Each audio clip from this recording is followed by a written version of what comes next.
What's up, my fellow gamers out there? If you guys are around my channel for a while, you know that I love DS content, and for a fact I know that you guys love it too.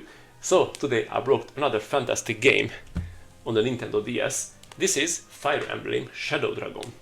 And this is actually the remake of the very first Fire Emblem game, which has been released in 1990.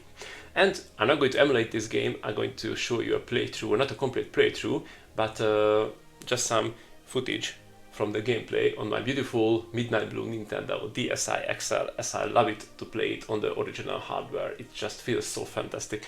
I love it. So, what is this game about?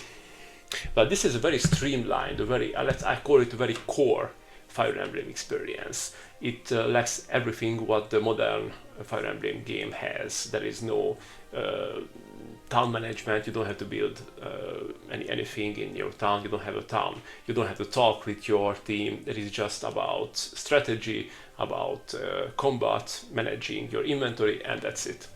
And the question is it good or is it bad? Well, it really depends where you're coming from. If you are a seasoned Fire Emblem veteran, you might going to find it a bit like empty compared to the modern games, like on the Switch when you have to I haven't played Fire Emblem Three Houses for a while, but there you have to do a lot of things, and for me that was a bit overwhelming after a while, because I like the balance when I have to deal with my team as well. Maybe a bit of town building like in the 3DS entries, but when it's too much, I just don't like it, because I like to play the game for the combat itself, not just for like social interaction or something like that.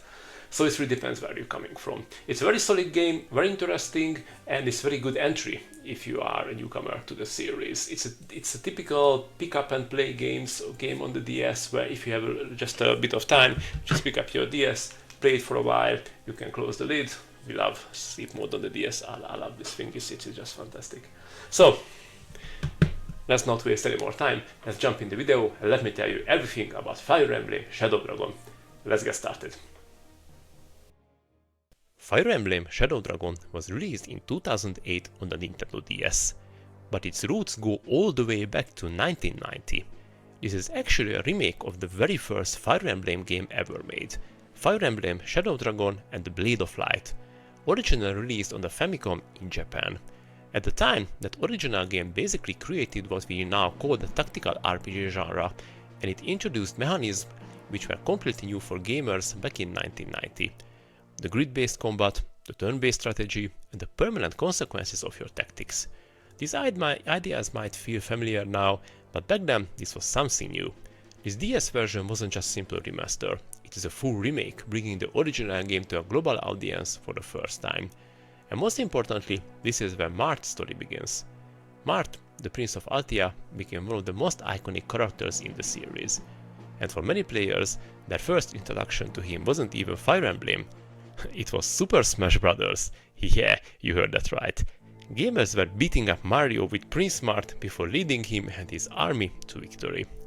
But Shadow Dragon is his origin story. This is where everything starts, not just for Marth, but for the entire series. That is why it's a game worth playing, as the whole franchise started right here. The story follows Marth. A young prince falls into exile after his kingdom Altea is invaded by the Dollar Empire.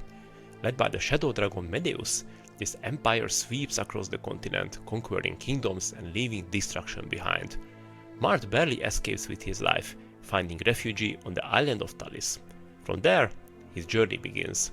He gathers allies, knights, mercenaries, mages, and even former enemies, slowly building an army capable of standing against a much larger force. And as you progress, you travel across different regions, and as you would expect, you will reclaim the lost territories, defend villages, uncover allies, and slowly pushing back the empire, which is a satisfying feeling, slowly turning the balance and getting stronger and stronger. The story itself is straightforward. It's not filled with long dialogue scenes or deep character interactions like modern Fire Emblem games, but it doesn't need to be, as it gives you just enough context and let the battles tell the rest. There's a quiet, almost minimalist tone to the game, which again is not bad. I love that I was not constantly interrupted. I just moved forward one battle at a time, watching this journey unfold. Of course, the gameplay is where Shadow Dragon really defines itself. Even if this is technically the very first game, at its core, this is pure Fire Emblem, and it feels in every aspect of the gameplay. You move your units across grid maze maps where every position, decision and move matters. And once you commit, you live with the consequences. One of the most important mechanics in the game is permadeath. If a unit falls in battle, they are gone for good. No second chances, no rewinds, and this is really important as you cannot just throw units into a battle, you have to think ahead, plan and check which unit would be the best against an enemy, as a wrong weapon choice could affect the whole battle. I have to say that the map variety is very good, and the maps itself are designed cleverly. You really have to plan how you move, which units will you move forward, who is going to hold the second line, healers or archers. One thing the game does really well is clarity. Before every attack, you can see the weapon triangle advantage. If you never played Fire Emblem games before, let me quickly explain what is that. Basically, sword beats axes, axes beat lances, and lances beat swords. It is simple but incredibly useful system, and because before every battle, this triangle is presented on the screen, together with the chances of the damage dealt and received, you will always understand why you are winning or losing.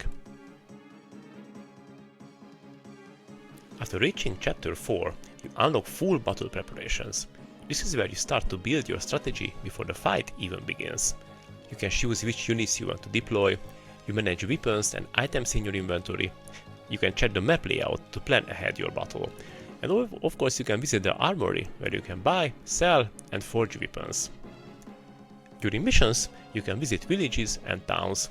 In small houses, every team member can talk to the folks who are living there, but the towns can only be visited by Prince Mart. And these places are where you get rewarded with various goodies, gold, weapons, items and new characters as well.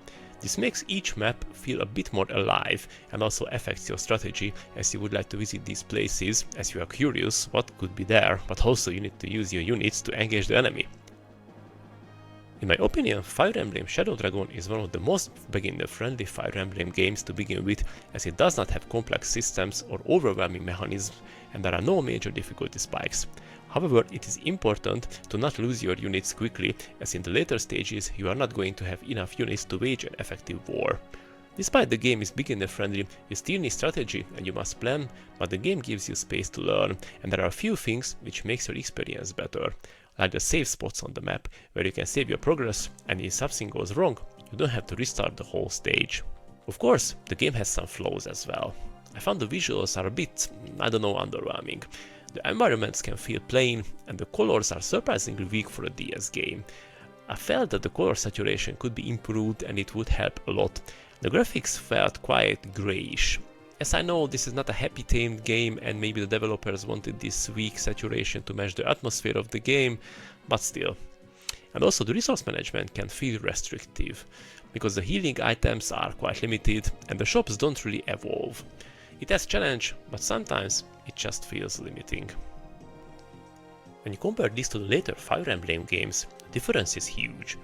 Modern entries added layers on top of the core gameplay. Relationships between characters, base building, character interactions. These systems add personality, and for many players they are a huge part of the experience. However, for me sometimes it was too much on the newer games on the 3DS and on the Switch. Don't misunderstand me, those are fantastic games, but the balance for me was not ideal between combat and in-game social life. But Shadow Dragon on the DS doesn't care about any of that. It focuses entirely on the battlefield, no distractions, no side systems. It's not trying to be everything, it just wants to be a solid strategy game. I can understand that for those who came from modern Fire Emblem games this can feel a bit empty, but in my opinion this does not make the game worse, it's just more focused. When the game has been released in 2008, the reception was mixed, as some gamers were enjoyed the return to basic approach, but others felt it was too stripped down, especially compared to newer entries that focused more on characters and story. But over time, Shadow Dragon found its place. It's not the most popular Fire Emblem game, but it's respected, and between fans, this game is praised a lot, especially by players who enjoy the core gameplay above everything else.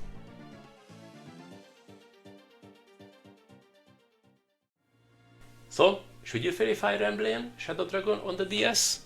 Yes, definitely.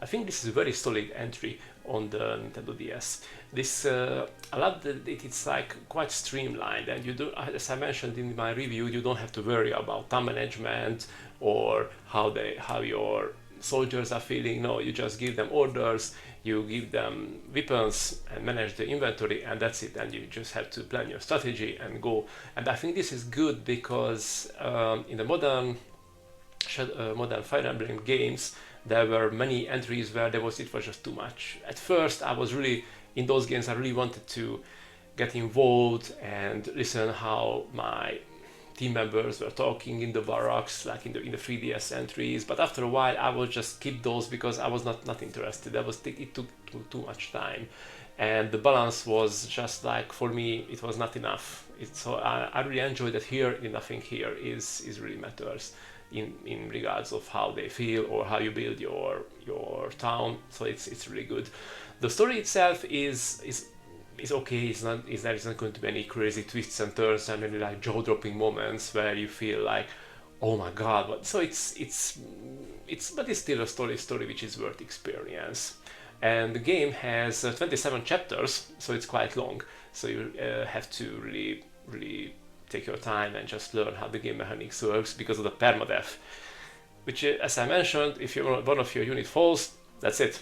That's not a positive thing, but the game gives you a few things where it makes it a bit easier, like the saving system on the map itself, so it's not everything is lost. You can reload one of your save states, so you don't have to start the whole level again.